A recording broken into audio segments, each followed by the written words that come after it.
My name's Muhammad Ali Baez. Hi, I'm OVW official Josh Ashcraft. Ladies and gentlemen, you're looking at Triple Threat Talk. I'm Dean Hill. This is Ricky Chevy, and I'm the blue collar millionaire. I'm Mr. Peck. God, that's great every time. Spectacular. We're the Bronis Brothers. I am the One Girl Revolution, Taylor Hendricks.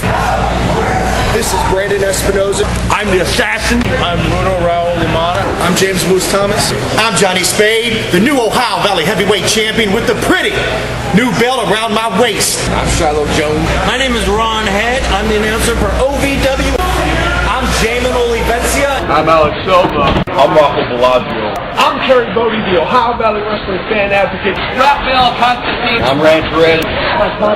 I'm Paradise. This is Ohio Valley Wrestling referee Chris Sharp. This is Sexy Sean Casey. I'm Chris Silvio. This is Michael Hayes. This is Jason Wayne. And you're watching Triple Threat Talk. Alright, where's my money?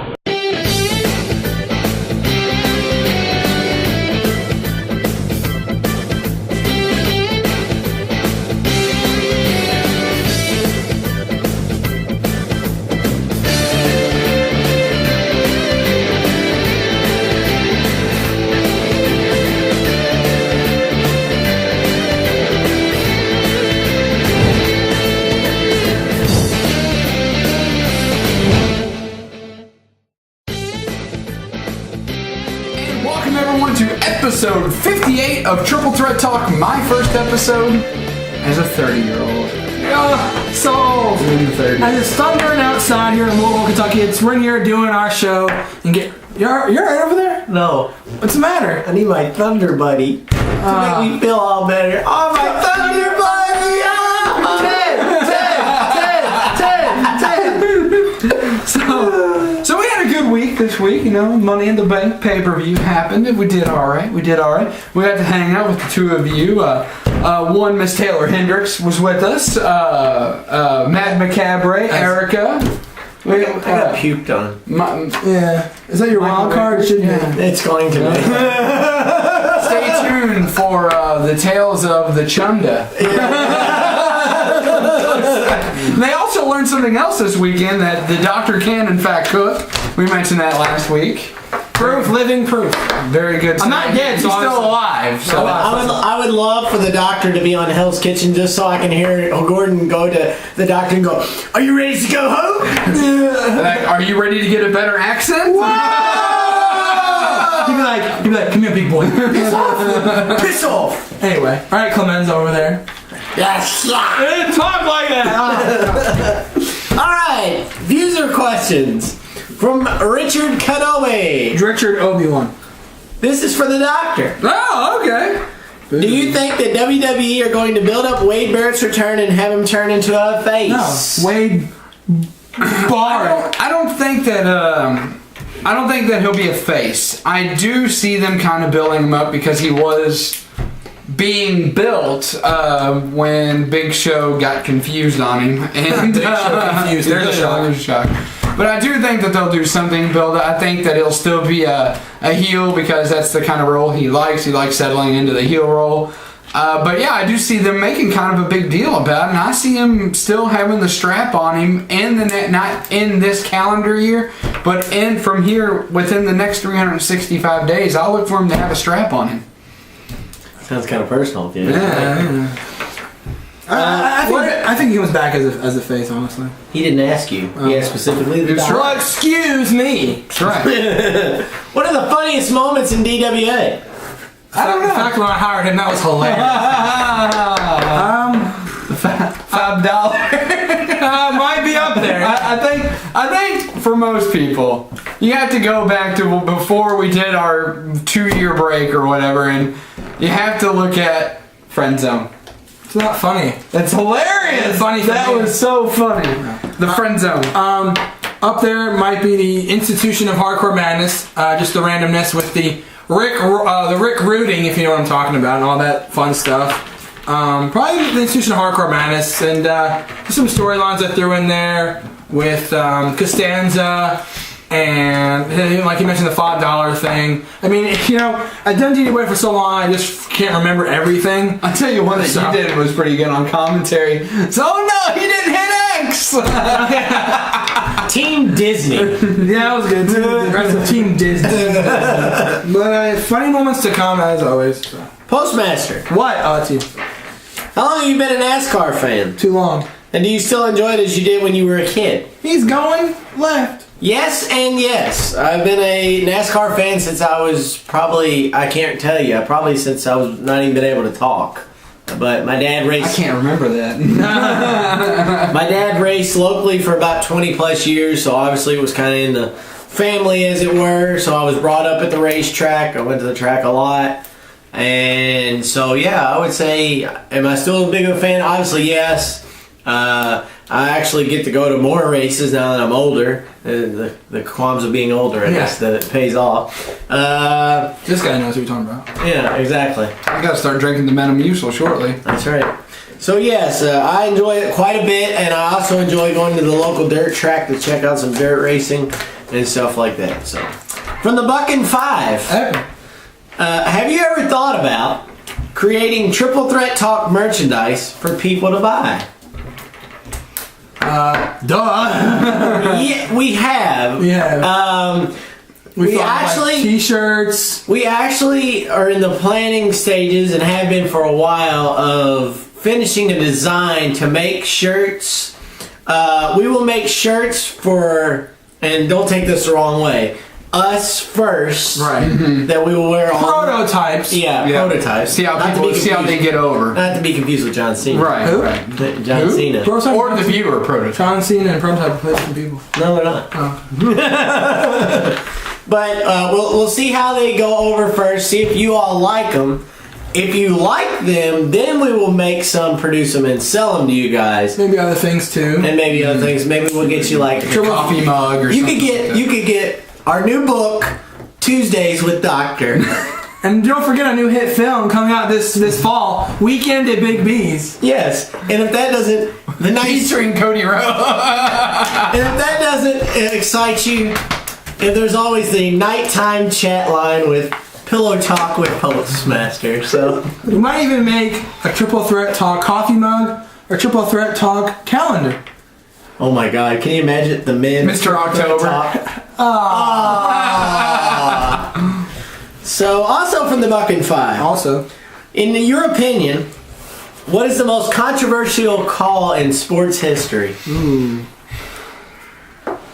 We talk about him so much on here. There's a lot. There are a lot of them. I can think of one right off the top of my head, and that would probably be the botched field goal that we named the idiot moment of the year last year. It was really controversial. That was kind of controversial. I mean, I know there wasn't big implications, but I mean, it's a clear, it's clear.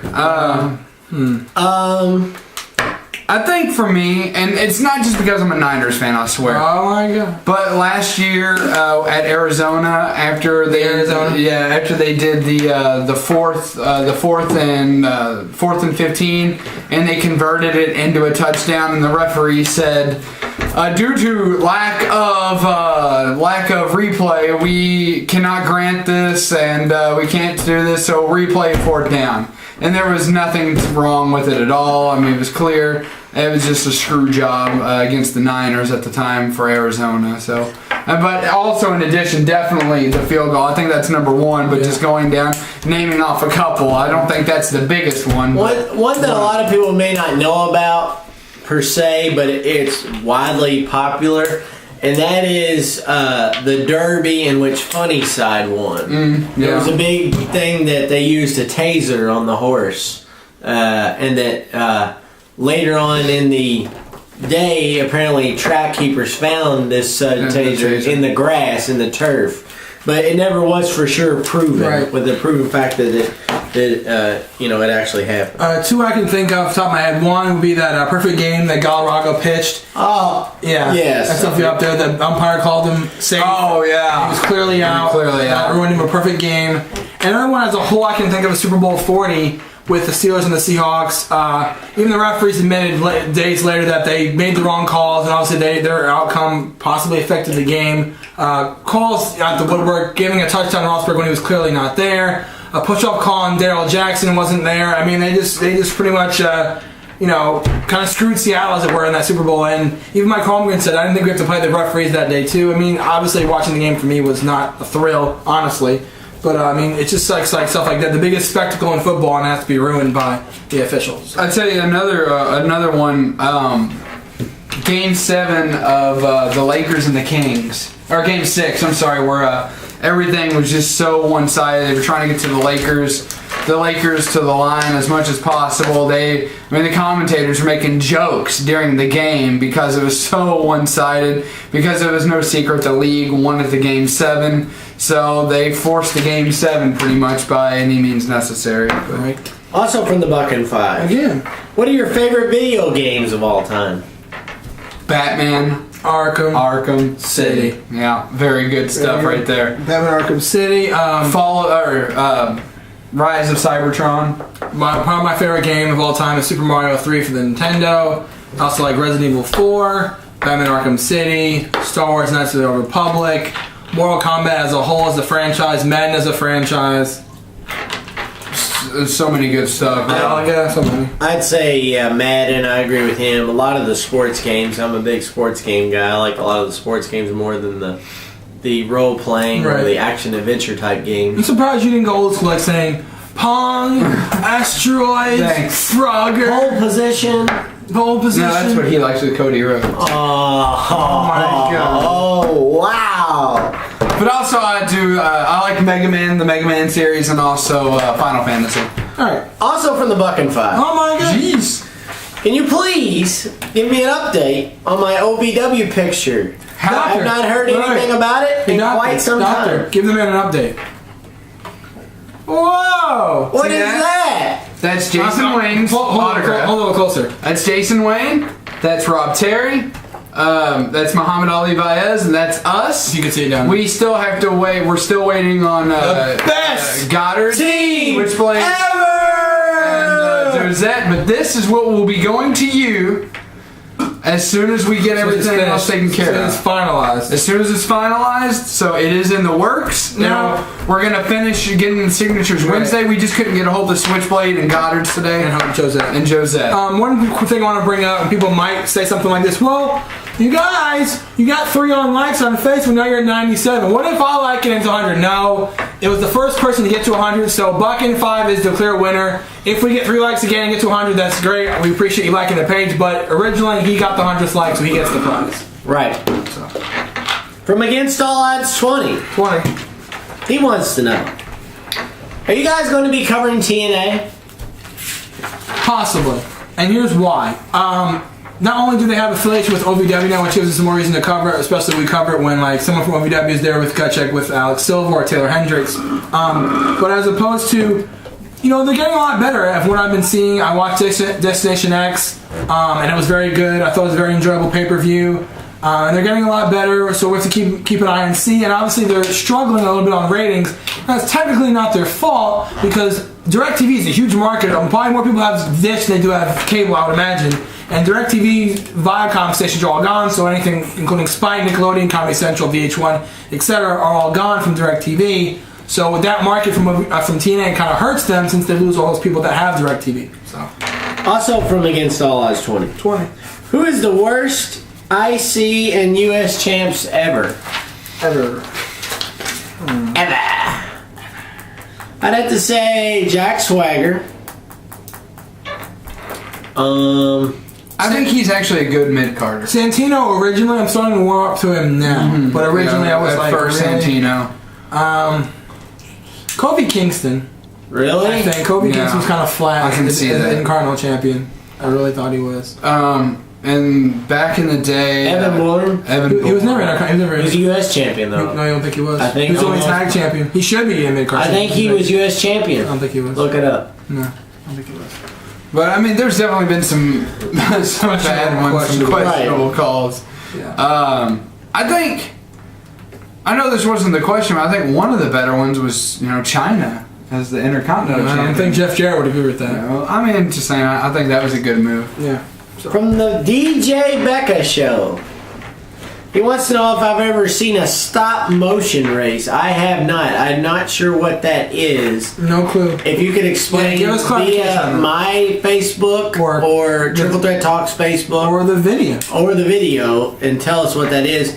Maybe I have, maybe I haven't, but please go into detail a little more on that, please, sir. I would appreciate it. Right. From the CAW interviewer. Yeah. What is the best Hell in a Cell match ever? How can you go wrong with the first one? Michael's Taker. Yep, I have to agree. Michael's Taker.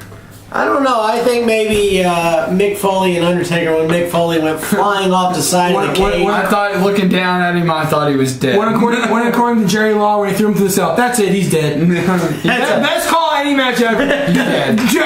Jared's going, oh my god, Mick Foley! And then King's like, that's it, he's dead. He's dead. It's like, don't stop the match, he's dead. It's like, get the axe, he's dead, he's dead. And, speaking of dead, if we don't get the commercial, we're gonna be dead. So let's take a quick break here. We'll come back, wrap up viewer questions. Viewer questions, and we'll get to headlines. We'll be right back. This guy.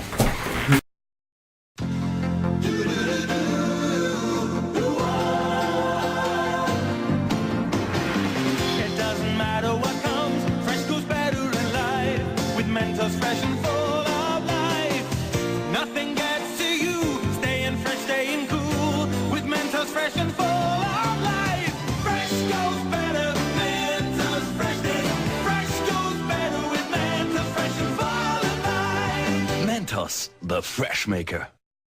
And welcome back to Triple Threat Talk. We were continuing viewer questions. From the Tyrant, 1, 2, 3, 2. What are your guys' thoughts about Karma parting ways with WWE? Still right now it's a little bit shady that if she's gone or not. There was like a rumor that she was gone. And people were saying, oh wait, she's not gone, and now she is, blah, blah, blah. I mean, what it looks like, all signs point to that she is gone from the WWE. Obviously, if you don't know, she had an issue with her child. It actually died before she actually was able to give birth to it. So, obviously a lot of emotional stress going on with Karma right now. So, I think what happened, ultimately they reached an agreement, WWE and Karma, saying it's not the time right now. She's not really in the state of mind to compete. But they did give her the open door policy, which is nice. They gave her the open door policy. So if ever Karma wants to come back, they'll welcome her back, which I think is very commendable by the WWE organization. But it sucks because Karma was someone different. She wasn't the ideal diva, smart, sexy, and powerful. She definitely was powerful, that's for sure. But on the smart and sexy side, that's, in your opinion, I don't think she really fits the bill. But it would have been different to see how she would have competed against someone like Beth Phoenix, which I think was a very interesting matchup for the WWE to have as long as the Divas division is concerned. I think you're right. I mean, there's just the open door policy, no hard feelings either way. Just get your affairs in order and come back and see us, and we'll be glad to have you. That just goes to show you whether some people want to believe it or not. Vince McMahon does have a heart. Yeah. So, from D. Michael Cage. D. Okay. Oh, I remember this one.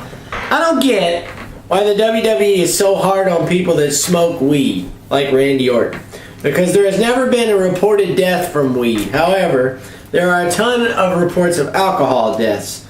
So, should WWE have fired Stone Cold Steve Austin back in the day when he drank and should not be allowed in the Hall of Fame? This question is coming from someone who is straight edge. Which is commendable, by the way. That's very commendable. But I really don't know where to go with this one, honestly. I like his point. I do. I like his question. I like where he's trying to go with it. I like where he's trying to go with it, but at the same time, here's the thing. When you talk about alcohol and weed, nobody has gotten... nobody's really technically died from weed. I think at most Frito-Lay stock options went up for people on weed. Woohoo! Yeah! But I think it's one of those things that WWE build. And the fact is, in this country, this kind of goes into politics a little bit. The fact is, in this country, alcohol is legal and weed is not. Why is, because I agree with you. Right. Personally. But, I mean, I've never touched this stuff. But I've always been it's a means to an end person. Right. It's a means to an end. Just tax the living hell out of it. People are going to buy it. Let's get our country out of debt. But I mean, as far as the smoking weed with Randy Orton is concerned, it's not what he got suspended for. He got fined for that because it technically is illegal. But he didn't get suspended for that. He got suspended for the wellness policy weed, which is like the steroids part or the painkiller, whatever he took. That's why he got suspended. So if you fire people for drinking alcohol, WWE would have like 3 superstars left. yeah, That's it. they all drink except for Punk. And let's And not me and the forget- doctor wouldn't have a job. Exactly. And you know, you also have to take it. Like I said, Stone Cold was billed that way. Exactly. You know, I mean, he was being a southern himself. bona fide redneck. That's Steve Austin. That's who he is. And we in no way are advocating the use of marijuana. Right. By the way, we are just making a point. I mean, That's it. credit to Paul Heyman and ECW. You said, dude, be yourself, and that's what he did. Yeah, and I have to reiterate, because of the sensitive matter and our reputation as a family show, we are not advocating at all the use of marijuana at all. At all. No. And finally, the Michael Cage will wrap up user questions with this little question. Out of the following wrestlers, who would you like to see return first? Muhammad Hassan, Ali Baez? Oh. Mark Jindrak, Zach Gowen, Maven, Davari, Mordecai, Basham Brothers with Shaniqua, Disco Inferno, DDP, Goldberg, and Sid Vicious. I left one name out because that gentleman is no longer with us. Right. And I don't know if you knew, so... Yeah, Garrison Cage is no longer with us. Yes, sir. Well, let's throw Sid Vicious out because he came back for his time. Mm-hmm. Goldberg, I think his time is DDP came back. DDP is epic. Goldberg's epic. Goldberg's not coming back. No, but I wish he would. I'd probably say out of all of them, this guy, but I want him to come back as the other gimmick. I want Mordecai to come back as Kevin Thorne. I loved that gimmick, as you can tell with Victor Fang. If you couldn't put two together, that was there. That was. I loved Kevin Thorne. I loved the gimmick with his manager, Ariel.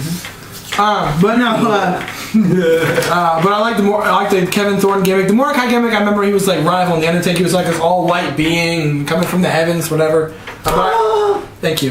Thank you, choir over there in the third row. You're welcome. But I do like the Kevin Thorne gimmick. If he could come back as that, I'd like to see that. Because Muhammad Hassan, his gimmick just didn't work for the time. Mark Jindrak is over wrestling, I think, in Mexico or something. Zach Gowen, God bless him, he does what he can, but I don't think he's ever going to come back. Maven's on the Home Shopping Network, for crying out loud.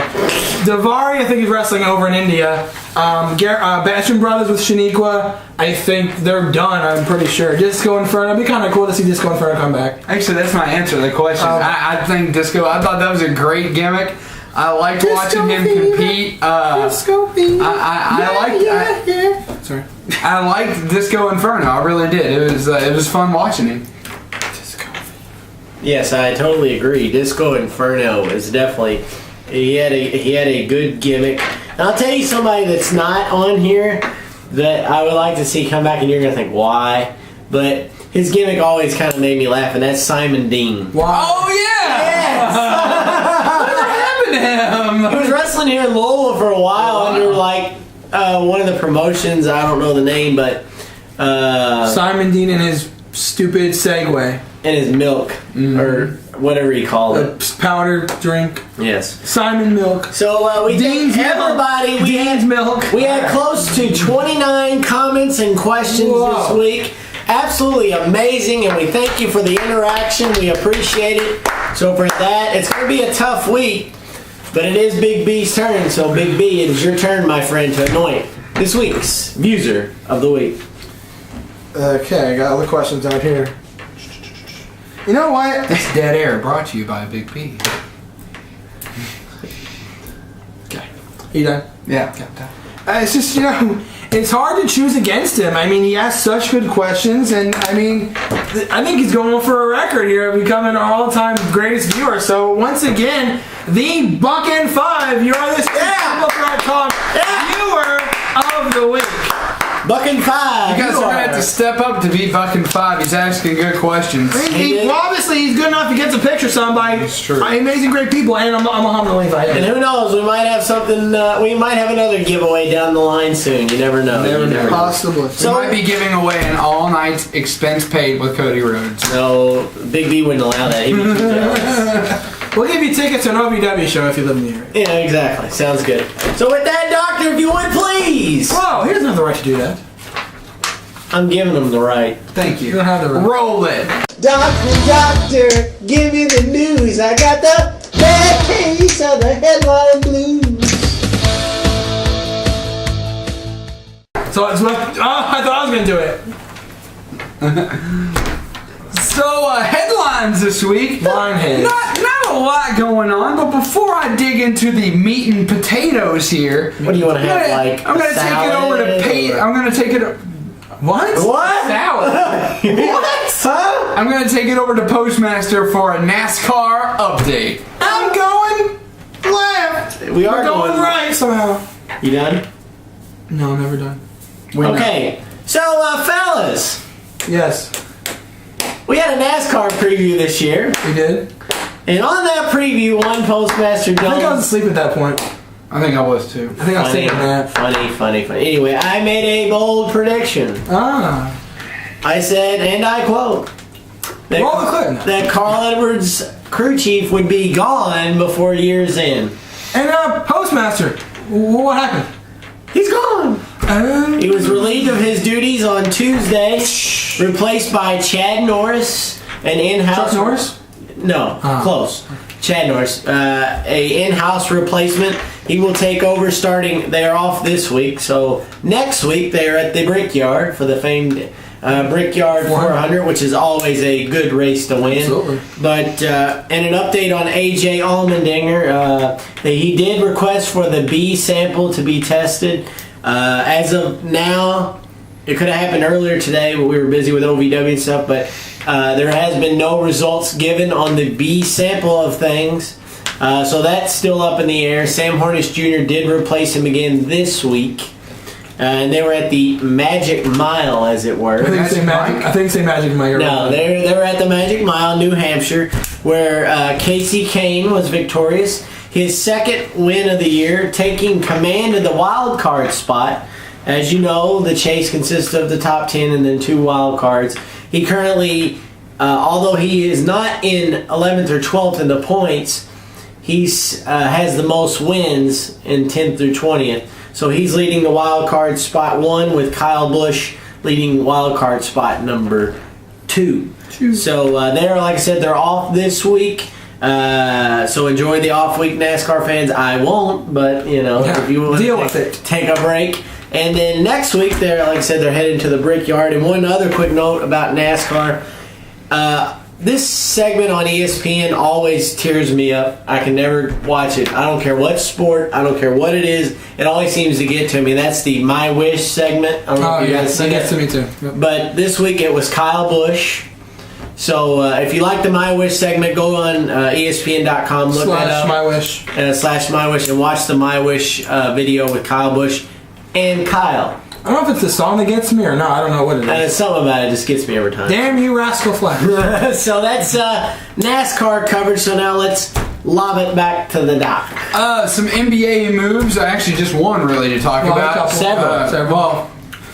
Jeremy Lin, the biggest one, his offer not being matched by the New York Knicks, and he will be a Houston Rocket again because of the luxury tax. They're saying that Jeremy Lin put them over the luxury tax, right. And as you know, I mean, we didn't hop on that bandwagon, but I'm going to tell you right now, that is crap. Yeah. Because you had the highest paid top three for whatever reason with Omari Stoudemire, Carmelo Anthony. I mean, it's just ridiculous. Yeah. Those three alone in the third year of the contract would put them over the salary cap. Yeah. So either way this goes down, New York is a loser, and New York is a loser. Yeah. I mean, I find it funny that originally he was with the Houston Rockets, then he goes to New York as a free agent, they pick him up. And then it's like he gets all this exposure for taking over the team for a little while Carmelo and Armani were out. And Houston's like, oh, we want you back now. I disagree, and I'll disagree on the point of something me and you said last year or earlier this year, and that is he doesn't deserve the contract he's getting. Right. And the reason why I say that, and I told you this at dinner earlier when we were talking at dinner, I said, number one, he only played in 25 games. 26. yes, I realized when Carmelo came back, yeah, his numbers got down, but that's not a surprise. And then he goes and gets hurt.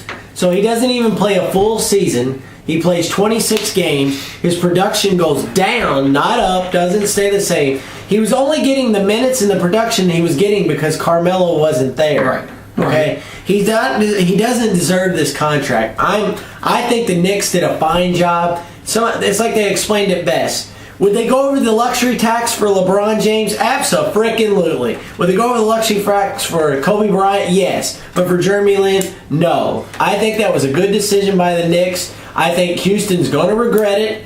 I don't think he's going to be a good, like I said, I didn't buy into it then, and I don't buy into it now. I don't think it was a good pickup by the Rockets. I'm going to agree with you, and like I said, I agree with the production value. Totally, you and I have been on the same page with that since day one.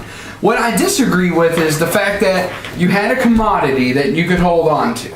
Like I said, it wasn't Jeremy Lin that was going to put you on the luxury tax. You were going to get that with Stoudemire and Carmelo Anthony no matter what in the third year. You could spend this, whatever. You could have paid him $3 million and you were still going to get hit with the luxury tax. Right. So, I mean, that's a stupid move for that very reason. If you're going to do anything like that, you got to cut Stoudemire and Carmelo Anthony's pay a little bit because, let's face it, you're not getting much out of them anyways. And the other thing is that I'm going to disagree on, just for right now, is because when you talk about a commodity, he was just that. He was a commodity. So either way the cookie crumbles, in my opinion, New York is going to lose out both ways because we're going to have to do the luxury tax anyways, no matter what. And, if he does turn out to be a superstar in Houston, they're going to be regretting that. So, I mean, I don't think he will. But either way the cookie crumbles, to me, they're going to be a loser. You could be right. Yeah. And we're going to be right back with more headlines after the break. We're building it up to bring it back down. We're building it up. And welcome back to Triple Threat Talk. Big B alongside the 30-year-old doctor and PostMaster Jones. As long as he's not a 30-year-old virgin, right? Whoa! You'll be there one day, fella. You young whippersnapper, you. So we were talking NBA moves.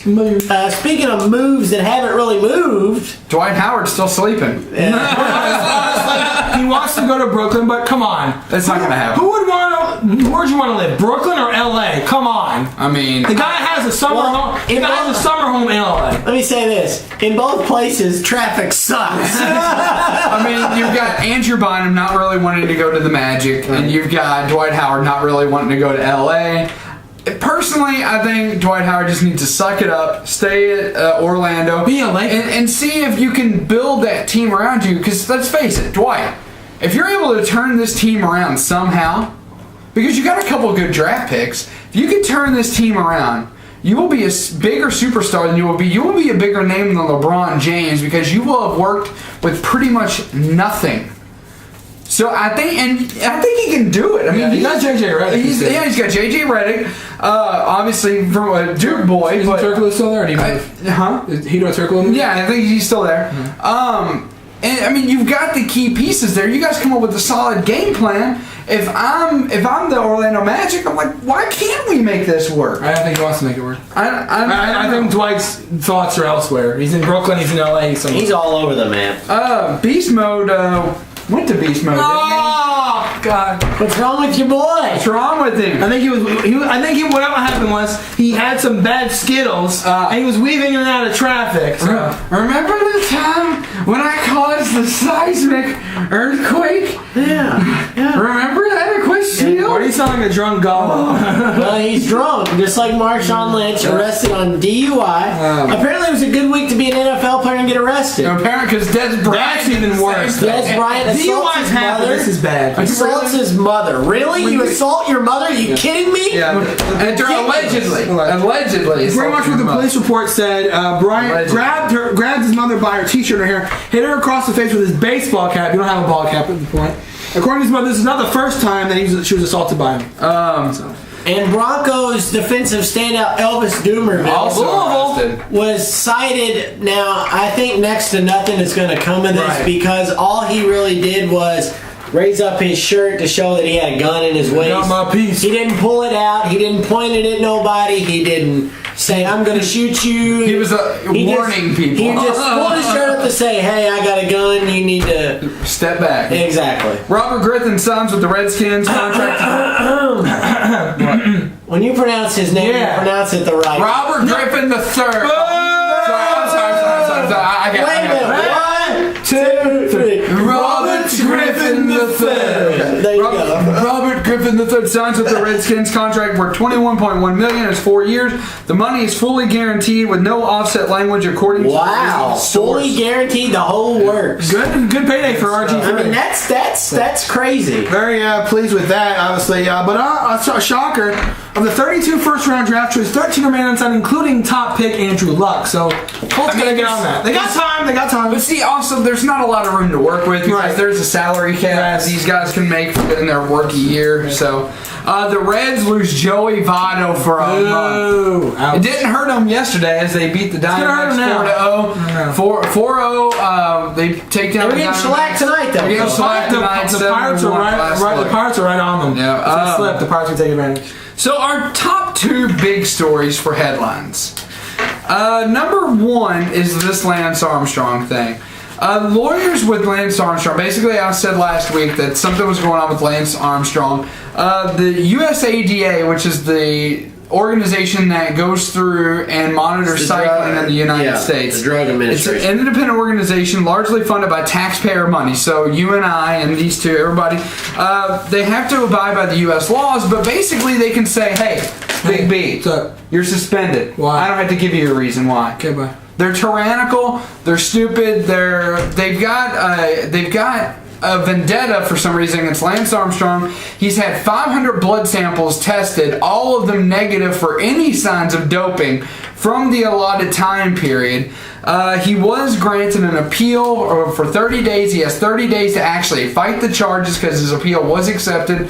His original one was negated because it was too personal, going towards the director of the USADA, saying he had a vendetta against him and all that. But in the meantime, Del Murray, Ferrari, and Marty, all a part of Team Lance Armstrong, have been banned.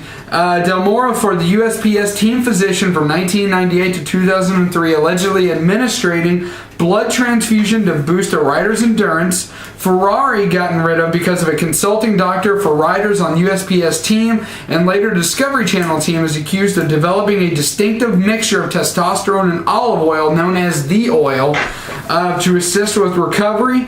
And Marty, a trainer for USPS and Discovery Channel team from 99 to 07, delivered performance-enhancing drugs including EPO, testosterone, HGH, and cortisone from his native Spain to riders living, competing, or training elsewhere in Europe. According to the USADA, Marty also allegedly assisted injections of EPO, saline, and blood transfusions. Now, they banned him because it's a powerful statement that protects the current and next generation of athletes. The lawsuit was resubmitted last Tuesday. The new suit does not include any attacks on Tigert, who is the head of this organization. Like I said, it was refuted because it was too personal against Tigert. The original finding of the claim known as a well-publicized obsession of getting Armstrong. So this whole thing is apparently some kind of vendetta that they have against Lance Armstrong. So, what we have learned since Saturday is now that Lance Armstrong's foundation is now aiding him in the fight to get this whole thing backed off because this is basically an attack on Lance Armstrong. The USADA did accept this petition has granted him 30 days. So what we can expect in the 30 days, what can we expect in the next 30 days? We can expect the foundation and Lance Armstrong to gather evidence to counter this point of this organization that has, according to everybody, absolutely no evidence of doping from Lance Armstrong. Throwing their weight around, and personally, I take it as an insult because our taxpayers fund this organization. They have really, you have nothing better to do with our taxpayer money. How about give it back to us if you're going to just needlessly go after Lance Armstrong like this? This is pathetic. This is ridiculous. And frankly, there's no point to this whole thing because nobody is on your side with this. I mean, do you guys have any thought? Have you guys looked into this? It's okay if you haven't. I have not seen But, it. I mean, it's just ridiculous. I don't really follow It's still new to me. It's still new to me. It's still new. Well, I don't really watch the news either. Oh, okay. How can we watch news? It's all Rochester. That's true. It's all from Rochester. Yeah, I mean, if it's not on ESPN or on NFL Network or on the NASCAR stations or Speed Channel, I don't really know what goes on. It's alright, but basically, I'm going to stay on top of this story because, frankly, it's ridiculous. If this goes through, I honestly think that the USADA needs to be disbanded by the Supreme Court and some higher action needs to be taken because Lance Armstrong, in my opinion, definitely has a case to get rid of this whole thing through the Supreme Court if it needs to go that far. Yeah. The big news of the week, however, the free report came out on Penn State stating Paterno and others, including Gary Schultz, had prior knowledge of the Sandusky incident. So, basically, State College now has a few days to answer the NCAA's allegations on whether or not the college is withholding more information. The death penalty has not been ruled out, nor has shutting down the institution's football program. Now, when he says death penalty, it's only been handed out once. It was to Southern Methodist University. They sat out the entire 87 and 88 season, I believe. And their program, they took them like a decade to get back. So that just shows you how bad the death penalty is. So it's one of those things that this is definitely going to be severe. And I've said on the show that I would not be surprised if Penn State somehow shuts down as a result of this. However, the big question this week with all this information is, should the Joe Paterno statue come down? What do you guys think? Yes. He was an accomplice to a heinous crime. He knew about it. He helped cover it up. All the evidence is there that shows that he helped cover it up. I said that I think they should get the death penalty. His statue should come down. And we were talking earlier too. What they did was, I know people are saying, well, how can the NCAA get involved? It's a criminal, case or whatever. It's not really athletically directed.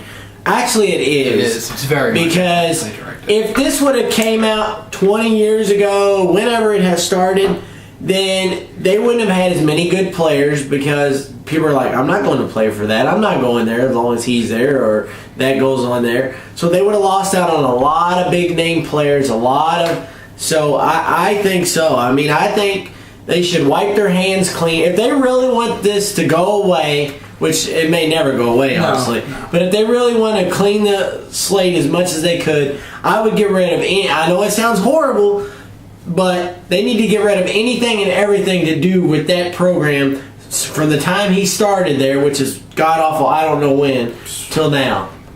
I'm going to disagree with that, but before I do, I'm going to get Big B's take on this. I just can't see them taking down Paterno's statue because before all this, it's hard to even say it again just because it's such a controversial topic and it's been talked about so many times, and obviously one of the worst, if not the worst thing ever to happen in college sports, probably the worst thing ever happened in college sports, I would think. I just can't see them taking down the statue because he was Penn State.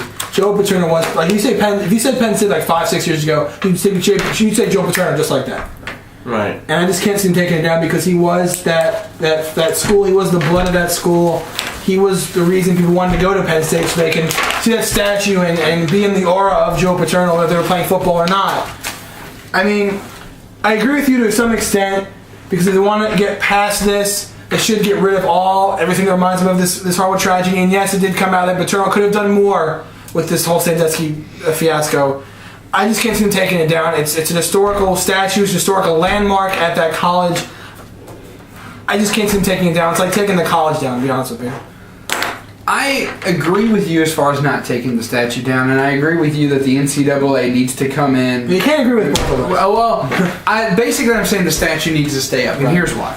Because a man's legacy is made of both the good and the bad things he's done in his life. And like it or not, Joe Paterno built that football program. That is his legacy. His legacy is the old football coach, Joe Pa, as they call him. However, it's also marred, and I think that when you go to that stadium, you need to really kind of look at that statue and ponder.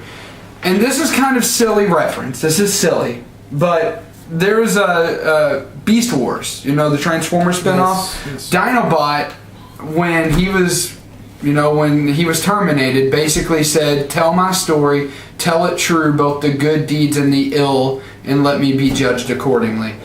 And of course, you know, they erected the Dinobot statue, and I definitely think that, you know, going back to the series issue here, I think that's the similar thing that you have to do with this. I know, like I said, it's a silly reference, but I think it really rings true, because when you look at that statue, keeping that there is going to give them an opportunity to judge for what they do. And I like the idea of putting it indoors with like a timeline. Maybe moving it is more appropriate. Like moving it like indoors. Like the idea of a museum has been put out for you to go through, see all the good that he did, and then basically the timeline ends with the scandal, and then you have the statue, and people look at the statue and they make their own decisions about it. I like that. I don't think they have the scandal in there, to be honest with you. No, they would. They said that they would have the scandal in there. They want that there for that very reason, because, you know, they want people to be able to make their own decisions. And that's going to take us to our next break. But after the break, a little bit of a fun topic coming up that was brought up by a question that a viewer asked a couple of weeks ago on Triple Threat Talk. We're going to talk a little conspiracy theory with Jesse Ventura when we come back. Jesse Ventura? Stay tuned for Triple Threat Talk. Oh, babe, check this out. Hey, come on. You want a little chippy? You want a Dorito? Are you hungry? I want to get a Dorito. Babe, don't hurt my dog. Come on, get a tip. Come on, get a tip. Get a tip. Come on. Where are we going?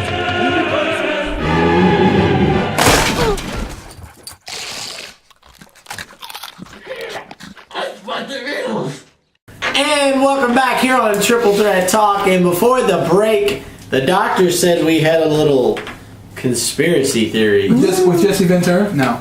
In sports. So, the truth is out there. Conspiracy theories in sports. August of 1997. Where were you?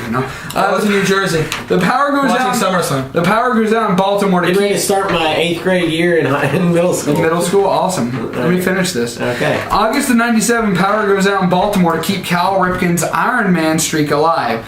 The outage caused the cancellation of the game against the Mariners. So if you don't play, you can't miss the game if it's canceled.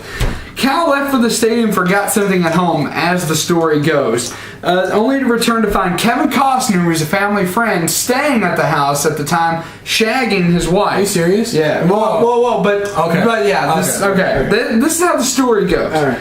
Ripken called and said he was too distraught to play. Of course, this is all theory. Now, here's why this is a conspiracy. Because people saw Cal Ripken Jr. suited up in the stadium before the game was called off. So the conspiracy is really maybe he was under weather, maybe he was sick, but Peter Angelis, who was the team owner then, had a vested interest in keeping this, because as long as Cal's streak kept going on, people were buying tickets, people were selling out, the Orioles, everything was good in Baltimore. So the true story, or not the true story, but the conspiracy theory is, was he sick, or was Kevin Costner really, and people were kind of leaning towards he was sick. Because A, they saw Cal Ripken Jr. at the stadium, and B, Kevin Costner, why wouldn't he just be staying in a 5-star hotel? I can make so many Kevin Costner movie jokes with this story, but I'm not going to do that. Okay. Jordan retiring after this one, I believe. Yeah, I do. Jordan retiring after his 3rd straight NBA championship, retired before he could be suspended for gambling, because he had a $57,000 loss that was highly publicized in Atlantic City upon losing millions of others. And as you know, gambling, if you're a pro athlete, is a no-no. So they were probably going to ban him from the NBA, so he decided to go ahead and retire. And it's true. There's no all there. Come on. It's true. What? He got tombstone by Kane twice. Isn't that bad enough? No. The third one, I watched this last night. They had this on. I brought this up. I thought you were there live. No, I watched this online. Whoa, he was there live. You need to. I mean, I know I'm old, but come on. I remember when Muhammad Ali, not by sting like a butterfly. Sting like a bee and float like a butterfly versus Sonny Liston, round 2. Go back and look at this. The fight lasted less than 2 minutes, and there was a phantom punch thrown 2 minutes into the fight that knocks out Sonny Liston.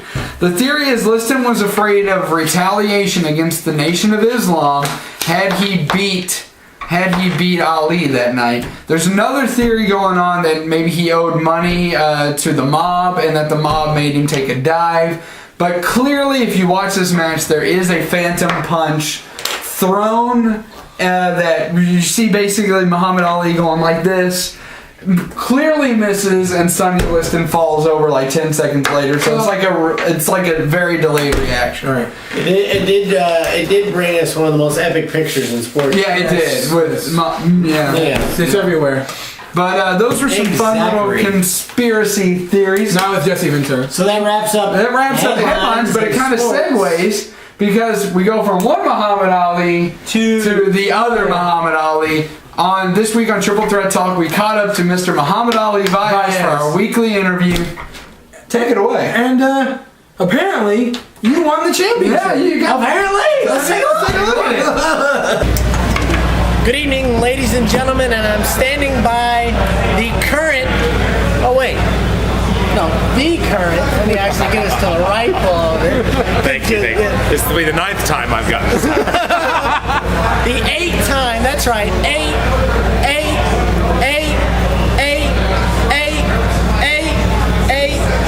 time OVW television champion. Was that 8? That was 8. I counted it. I want to make sure we're right. Mr. Muhammad Ali Vias. Muhammad, it's a pleasure to have you back once again on the show. Thank you, my man. Pleasure to be here. Question I gotta know. Let's take it back a couple Saturdays ago. Best of 7, Saturday night special. 3-2 lead for the family. All you have to do is lay down, and you choose to do otherwise. What in your mind made you do that decision and decide the way you did and decide with OVW? Well, you're right. It was 3-2, and I was tasked by Josette to, of course, lay down and to sacrifice my ambition for the greater good of the family. And on the surface, most people assume that it was the 8th television title reign that I was going after, but even if Josette had won, had I laid down to Flash Flanagan at the Saturday Night Special, there's no doubt I would have become the 8-time television champion anyway. I don't have any doubt either. Yeah, so it wasn't about so much the television title, although it looks great on me. Looks better on him than it does on me, let me tell you. Well, yeah, that's for sure. My swimmer's build is a little more filled out. So, regardless, it had more to do with ultimately knowing who your loyalty lies with. Josie kind of played her hand the week before in forcing me to lay down for Ruby Switchblade, and I understand at the high stakes that it was at the Saturday Night Special why she would want me to lay down, but there was no need for her to treat me the way she did it at television the previous week. So, that kind of urged me the wrong way. And plus, the family's a bunch of assholes. Can I say that? Yeah, you can say that. There's a bunch of assholes, man. I got stripped first of my television title after my 7th win. Right. After a grueling 22-minute match with Jamie Valencia. Which was very good, by the way. Well, thank you very much.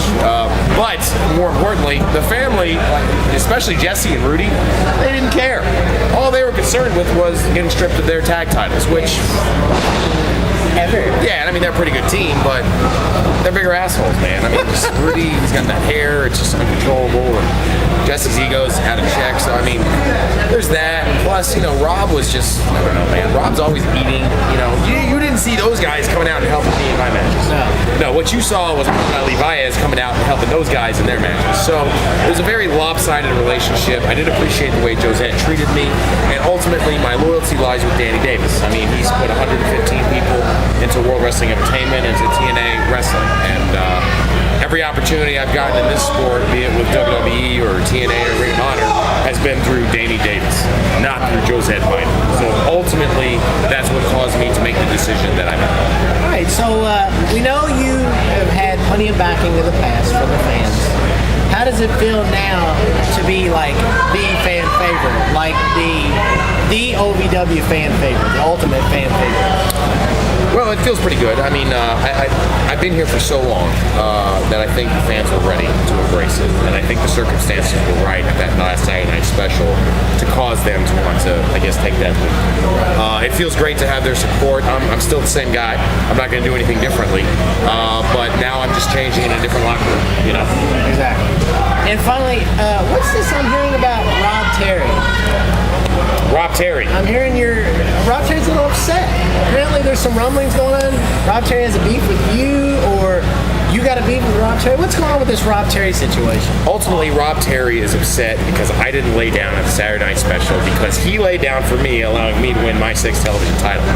But the difference, Rob, between you and me is you're a simple-minded puppet who does what you're told, and Josie told you to lay down. Josie told me to lay down. I have a brain. I didn't lay down. You've got an impressive body, Rob. You're a hell of a presence, but my brain and mind is the equivalent to your body. I'm smarter than you, and I've got more morality to me. I stand up for what I believe in, Rob. If you have a problem with it, Rob, maybe we can sort it out on this show. How about that? That would be absolutely excellent. Wally, it's been a pleasure, my friend. Thank you, man. Thank you for being on the show as always. And tune in next time. This is Postmaster Jones, live on location at the Danny Davis Arena. For Triple Threat Talk, this is Muhammad Ali. We'll see you next time. 8 time. How dare you take his belt? Come on! He's a guest on the show. That's how you repay. You suck. You repay by taking this championship. Guys. What? He let me wear it, okay? I don't buy that. He let me I want to hear that from him. By the way, it was heavy. Really? Yeah. How much? It was very heavy. Yeah, it was actually like, you'd be surprised how heavy that little belt was. Well, they said that the WCW championship belt was almost 100 pounds. 5 pounds? It's more than 5 pounds. 10? More than that. Really? How much? I'd say it probably weighs in the 20 or 30s. Wow, that's crazy. Pretty heavy to hold. I mean, it is heavy. It was very heavy. So, last week on OVW, some interesting stuff happened. Yeah. Danny Davis was back in control after so much for Joe VW Saturday night special. He instituted the Nightmare Cup. Why are you saying like that? Nightmare Cup. Quiet, Clemenza. Anyway, and you're probably saying, what is that? What is that? They've been referencing Hell's Kitchen. It's been my own personal hell the entire day. Yes. Show was so lame. Anyway. Whoa. Anyway, so it's an 18 tag team tournament.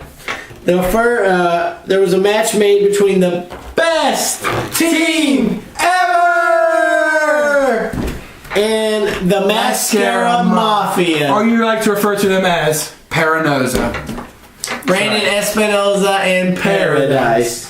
Which Espinoza and Paradise picked up the win. Mm-hmm. We then had a 6-man scramble match to determine the next guy checking. the new #1 contender for the heavyweight title, which was Christopher Silvio, Cliff Compton, Muhammad Ali, Baez, Jason Wayne, Jamin Olemencia, and Rob Terry.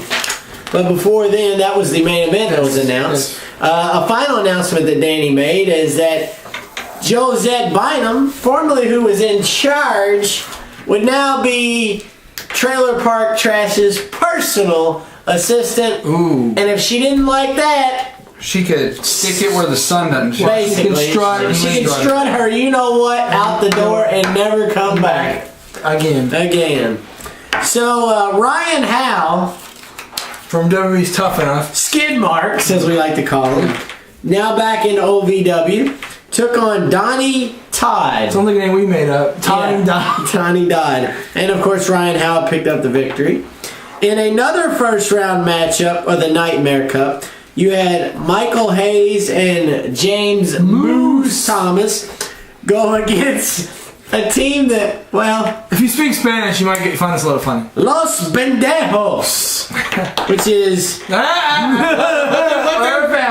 them figure it out. They can research. A little homework for you. It's hilarious, though. Hayes and Moose win And that basically, match. there was a murder that night. And in the main event of the evening, the winner and the new #1 contender for the Ohio Valley Wrestling Heavyweight Championship, Muhammad Ali Vaez. No. No. Try again, folks. Rob Terry. Jason Wayne. No. Silvio. No. Cliff Compton. No. Jamin Olensia. Before we move on to that, I'm saying this right now, right here. There are people from TNA there, representatives. I guess maybe they're for gut check, whatever. Olavencia is next. Mark my words. Next gut check person from OVW will be Jamin Olavencia. So on this week's show, to preview this week's show, you can check it out on ovwrestling.com tomorrow. On Blip TV. Also on Blip TV. And on Saturdays in the Louisville area, WKYI channel 138 from 1 to 2, and replay again from 9 to 10. And keep it locked on thefanadvocate.com to keep up with Mr. Terry Bodie, who will be able to give you the information we cannot. Yep. Always a good read right there. www.fanadvocate.com. And we want to thank OVW, of course, for letting us get in there and interview their superstars. Check it out; it's great programming. It's good stuff. Good entertainment. It's an entertainment dollar that you're willing to spend. Another tidbit OVW-wise, former OVW superstar Marcus Anthony now is in FCW. Lincoln Broderick. Lincoln Broderick, and today actually stumbled upon his profile page. He's actually live on FCW, so now his roster page is up. So you might be seeing him in some matches. I'm going to definitely YouTube some FCW in the coming future and see if I find anything. So this week on the show, to give you a little preview of what could happen, we had a contract signing for the OVW Heavyweight title match stuff. at Saturday Good stuff by Johnny Spade. Mm-hmm. We had the main event was Johnny Spade versus Rudy Switchblade. We had Muhammad Ali defending his TV title, sorta. You have to see that for that one, yeah. We also had Ryan Howe in another match against D'Lo Brown. And some other. No, it wasn't D'Lo Brown. Yeah. D'Lo Brown fought Sylvia. That's right. I'm thinking. Who did Ryan Howe fight? See, I don't even remember. James Best or something like that. He was a guy from. It's not D'Lo Brown. I think he was a custodian in the back. Don't get your hopes up. It's not D'Lo Brown. I don't know exactly who it was, but entertaining stuff. We also had the debut. Oh my god. The debut. Are you ready for this? No, I'm not. Of the Mobile Homers. Otherwise known as Ted McNailer and Adam Revolver. And Bowling Services took on Bowling Services. What? So check all that out this Saturday on channel. You just blew my mind. Channel 138 WKYI, 1 o'clock and 9 o'clock. Also on OVWrestling.com, Blip TV. Check it out from further details. OVWrestling.com. And some exciting stuff brewing. We're not going to say anything. We always say, and usually when we say it, we deliver. We've earned the Fox and the Hound for one episode, but it's not our fault. And it's not our fault. But we are definitely. We've definitely always come up big when we say that. There is some big stuff brewing with Triple Threat Talk. We're not going to say any more than that, but keep it locked here for developments that are coming up. Big stuff in the works for Triple Threat Talk. So, Big B. PostMaster. Did you withdraw your money from the bank? Yeah, I did. You did? Did you cash in? No, I didn't cash in. So you didn't win? Huh? So you didn't win? Not yet, no. But we went undefeated. We went undefeated on the matches that we were Not able you, to sir. pick. Not you. Yeah, boy. No, you picked Del Rio. Alberto Del Rio. Yeah, she picked Del Rio. I saw when X Fail. So, Ryback defeats Kurt Hawkins and Tyler Rex. Okay. Woo, but Ryback did take the beat. He had some beat. Yep. You know, I have to say he got tested a little bit more than he usually does. So R-Truth and Kofi Kingston won in the pre-show match. Mm-hmm. Primo and Epico defeated PTP. I like this because I do like Primo and Epico. I was talking to our friend Michael. He likes them too. He thinks Primo's very good, as do I. And I think this might set up a triple threat match at SummerSlam between Primo and Epico, the Primetime Players, and Kofi and R-Truth, and a triple threat. 6-woman diva match. The good girls won. Woo. Woohoo! So enough with the time fillers. Let's get on to the matches that counted. Right. Dolph Ziggles was your winner in SmackDown Money in the Bank. Ziggles. Yes.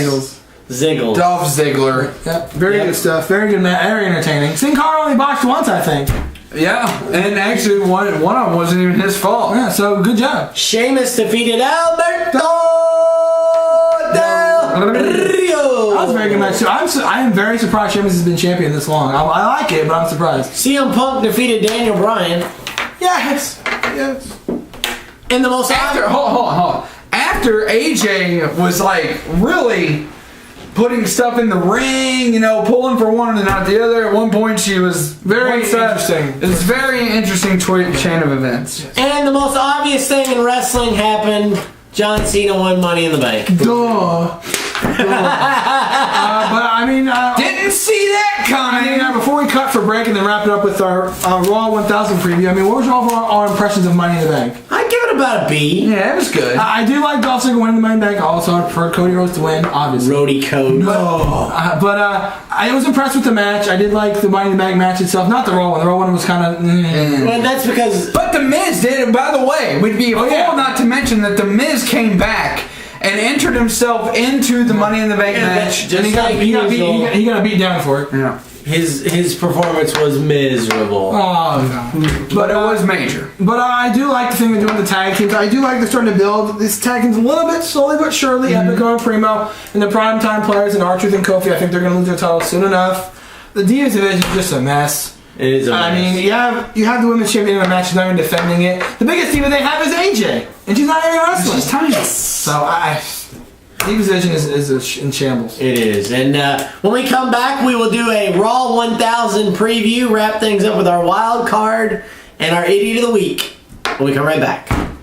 Hey, Nick Dinsmore here. Do you have the dream of becoming a pro wrestler? Well, I did, and I came to Ohio Valley Wrestling. Join the Nick Dinsmore Pro Wrestling class today. I'm a former WWE superstar, I'm a former 9-time Ohio Valley Wrestling heavyweight champion, and I can train you to be the best today. For all the information regarding the Nick Dinsmore Pro Wrestling class, go to ovwrestling.com and click on school. Join the Nick Dinsmore Pro Wrestling class today. ovwrestling.com, click on school. And welcome back to Triple Threat Talk. Big B, Doctor, and Postmaster Jones here, wrapping things up with Raw 1000. Big night, going to be the Raw's 1000 episode. We couldn't cover Raw and SmackDown, but SmackDown was pretty much just a build-up to Money in the Bank. And Raw, only thing that happened, Rey Mysterio came back, Rikishi made a return. That was pretty cool. To attack Heath Ledger and give him a stink face, and the Usos danced with him, which was kind of neat. Seeing them dance with their dad. And John Cena announced he's going to cash the Money Bank at the 1000th episode, which transitions us to the 1000th episode of You Raw. think WWE would take a lesson out of Penn State and not let those pedophiles back in the ring again? Ridiculous. What? He thinks Rey Mysterio's a pedophile. Hey! I like Rey Mysterio. I like Ray. He's exciting. He is. Yeah, okay. And he doesn't botch. Yeah, that's because he's been around for 18 million years. Doesn't matter. He's still awesome. Yeah. I like Ray. Ray is awesome. 619 is the most exciting moves ever. Whatever. It is. Could you do it? No. Snoozer. Chris, can you do it? No. Yes, I could do it. You bounce off the ropes and kick somebody in the face. It's probably fall flat on your face. I don't even need to bounce off the ropes. Whatever. Anyways, Raw 1000, Brock Lesnar's going to be there. DX is going to kick it off, though, which is amazing. Now, I don't know if it's going to be just Shawn Michaels. It's going to be Shawn Michaels. There's reports that Billy Gunn, Road Dogg, and Hector. There's reports that it's going to start off with Triple H and Shawn Michaels, and then the other three members are going to come down the ring. I'd like to see that. They are confirmed guests, one way or the other. Brock Lesnar obviously being there. AJ and Daniel Bryan are probably the shortest engagement known to man. Is China going to be there? I don't think so. And Nick Johnson? You left out the biggest word in that phrase, AJ and Bryan wedding. You know when it's WWE and it comes to weddings, something's going to go wrong. Always does. The historical wedding, Triple H and Stephanie, Test and Stephanie, Kane and Lita. Classic stuff. Cena versus Punk. He announced that he's going to cash it in. What's going to happen here? Because then he hit the Big Show, which I'm not so sure is a smart move. No, but I do think Cena wins this one. It's kind of a foregone conclusion. He was telling me you could watch what happened in the past 20 minutes and recap of what happened with Cena in this thing with Money in the Bank, and you probably guess Cena's going to win. I'm not so sure if Cena is going to win because he hit the Big Show. You got to think the Big Show is going to come after him.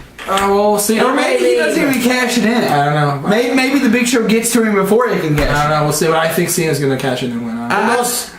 I think he's going to cash it in, but I don't know. The most electrifying man in sports entertainment will be joining us. Well, he had an impact on John Cena. The Rock, he could have an impact. He could have an impact. Yes, he could. I really don't see this thing going down the way John Cena wants it to go down. We'll Brock Lesnar, obviously, like you said, he's going to give Triple H. New GM, finally. He's the answer. We get a new GM. Stephanie McMahon. Shane McMahon. No. Stephanie McMahon, welcome back. Yeah. That wouldn't be so shit. What if it's Eric Bischoff? He did leave TNA. That's true. Ooh. Sneaky, Mr. Vince. Sneaky. I mean, he's happened before. I would hope not. But what if it's Paul Heyman? He's representing Brock Lesnar. But he could still, I mean, you know. Also, I just see I wrote down and more. A lot of people confirmed. Steve Blackman said on Twitter he's probably going to be there. He better lose. What? He better lose. Why no? Yes. Oh, wait, on Raw. Hardcore Madness. That's up to Muhammad Ali Baez to decide. Well, Muhammad Ali Baez better win. That's all. Well, I'm going to ask him about it. I'm going to yell at him. If you don't beat him, I'm going to be very upset. But, I mean, a lot of surprises coming down the pike. And this is where I was reading about today, about the 1000th episode of Raw. They probably have enough time and a lot of filler stuff to get through the first 1000th episode of Raw, which is going to be 3 hours. But down the road, are they going to have enough stuff to fill 3 hours of Raw on a consistent basis? I don't think so. I think that this is I don't think it's a bad move. I think one 3 hour Raw a month probably would do well. But if not, they're just going to be doing what Nitro did. I mean, you can't argue that. Yeah, they can use their time effectively, but can they use their storylines to the maximum of what they can do?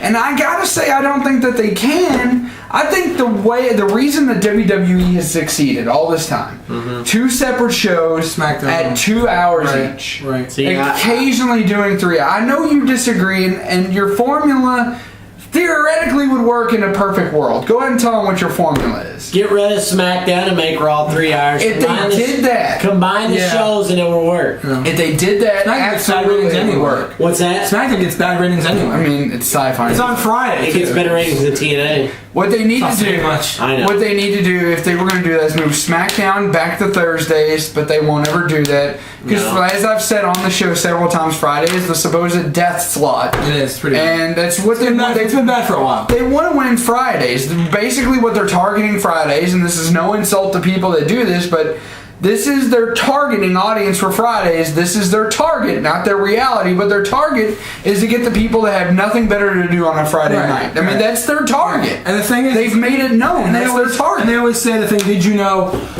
SmackDown was the most watched thing on Friday? Well, no one watches anything on Friday, so obviously it was beating everything. Nothing's on Friday. The biggest thing that they have to compete with in the summer is Dallas, and that's on Wednesdays. Right. And check out the return of Dallas. Yeah, and it's not like this is not the 1990s. Full House isn't on anymore. Yeah, so, I mean, come on. No Corey Matthews. No. But I mean, should be interesting. Ben Savage. Should be interesting. It's going to be good, I think. I mean, 3 hours. It's going to be epic. It'll be like a pay-per-view, only free, and it'll be on TV, and it'll have commercials. Commercials, and more commercials. That's right. So, you guys have a wild card? I do.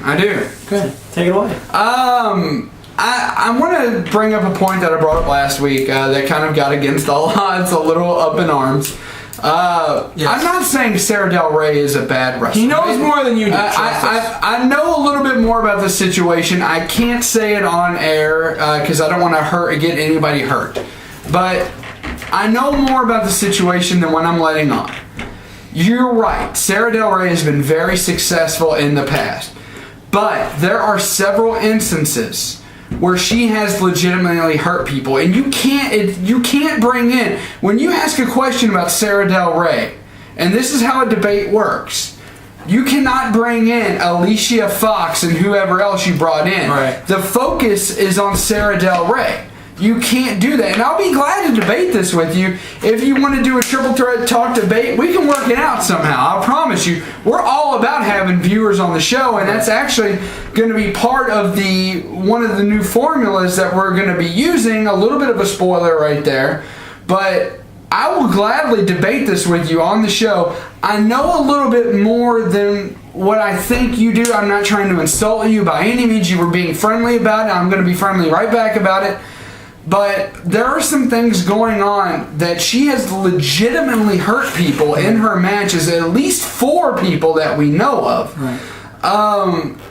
And to my knowledge, Alicia Fox has never actually hurt anybody. If you did want to use her as an example, if she may be a little bit more of a liability, but she's not as rough and tumble. And all I'm trying to say is, with the history that Sarah Del Rey does have, or can have, she may be a bigger... Now, as far as being able to pull off moves and everything more than Alicia Fox, no one is arguing that with you. I fully agree with that. As far as a performance, in-ring performance, when she does it successfully, there is no doubt Sarah Del Rey is the best female wrestler in the world. Right. There's no doubt. I'm not arguing that.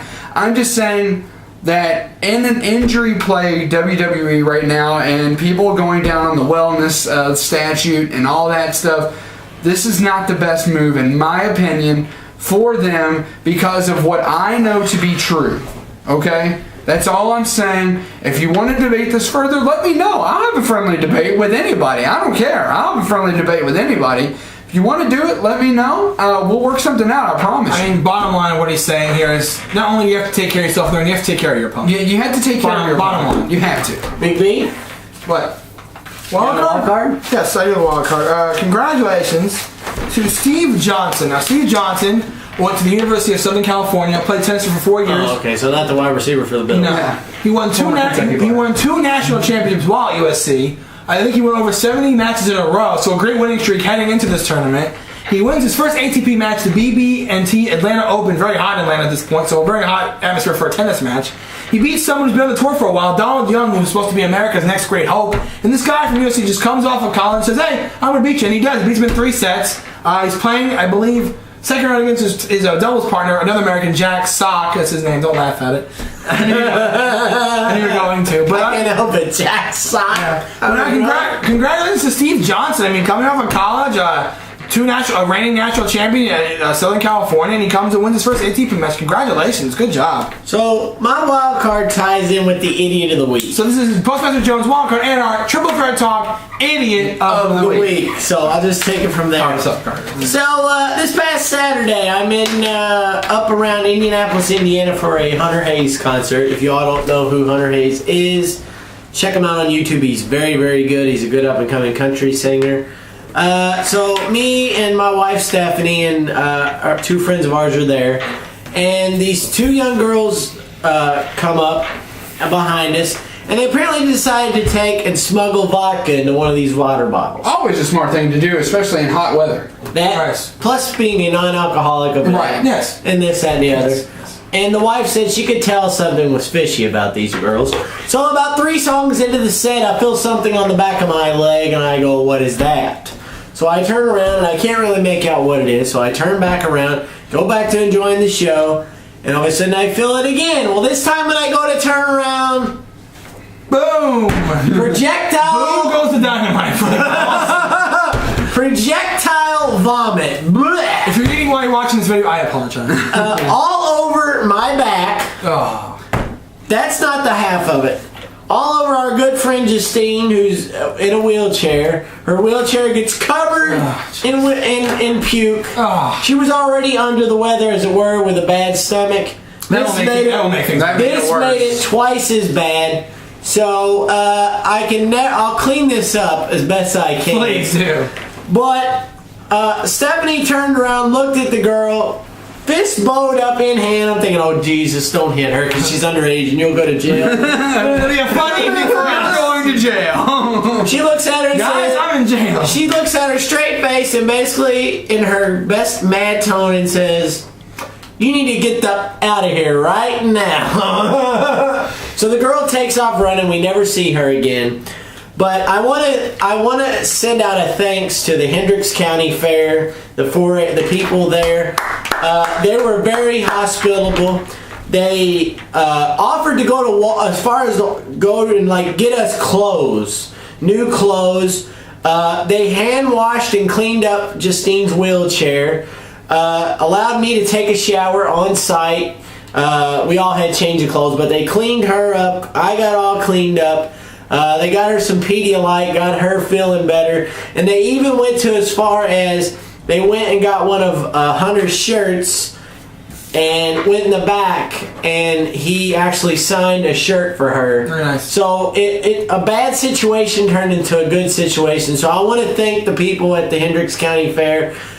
You went well out of your way. They even issued us a refund on our money, said you all don't deserve this. You all came, they were shocked that we came, from Louisville. Right. So that's my wild card. So the girl that puked on me at the 100K concert, you are this week's Triple Threat Talk Idiot of the Week. And that does it for the show this week. Good show as always. And if you want to like us on Facebook, please do. Like us on Facebook at facebook.com/triplethreattalk.